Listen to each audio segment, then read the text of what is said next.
Fed Chairman Jerome Powell causing some stir in the market with comments on the balance sheet. Get to that in a second. But first, he repeated his comments that the Fed is in no hurry to raise interest rates, saying the Fed can be flexible and patient because of low inflation.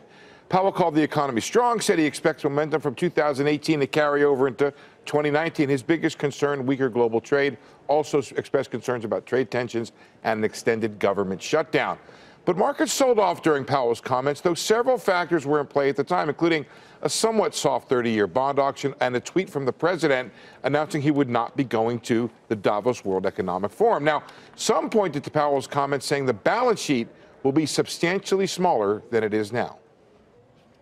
We wanted to have the balance sheet return to a more normal level, which is a level no larger than it needs to be for us to conduct monetary policy. Don't know the exact level. That will depend on really the public's appetite for our liabilities, specifically currency. To us, that's a liability, and the public has a large appetite for currency, and also reserves and other liabilities. So it'll be substantially smaller than it is now. The average market expectation is for the balance sheet to fall to around $3.5 trillion from the current level of $4 trillion.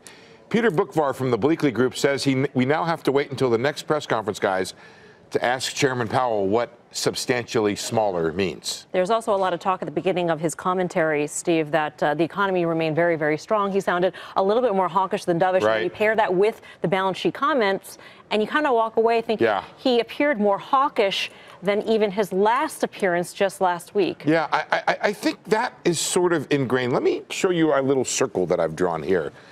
Here's what's happened to Fed policy. We talked about this a little bit yesterday, but I didn't have a nice graphic to go with it. Everybody has moved into the neutral circle. They may have been over in the I want to hike rates now or I want to cut rates now. Everybody's in the wait and see circle, but they're on different sides of it. So you got guys like Evans and Rosengren who say, I think we're going to be hiking rates this year. Rosengren especially said, the market's going to end up wrong. My forecast for a good economy is going to end up right. We're going to be hiking rates. And guys like Bostiger and Bullard are sort of saying, you know, the next move may be to cut. And then I got Powell and Williams kind of in the middle there. But I think your comments of what he said today may move him a little bit over towards that. I'm a rate riser here because I think the economy is going to be strong. Now, I don't know, Melissa, you know the market better than I do. But if you got better economic growth than the market forecasts, and a rate hike to go along with that, I think the market should be okay with it. Better economic forecasts? Better economic growth than the market seems to be forecasting right now. I would take better growth and another quarter point, lesser growth and no rate hikes. We'll see what earnings season brings. That would be my That's what preference. I would say. Yes.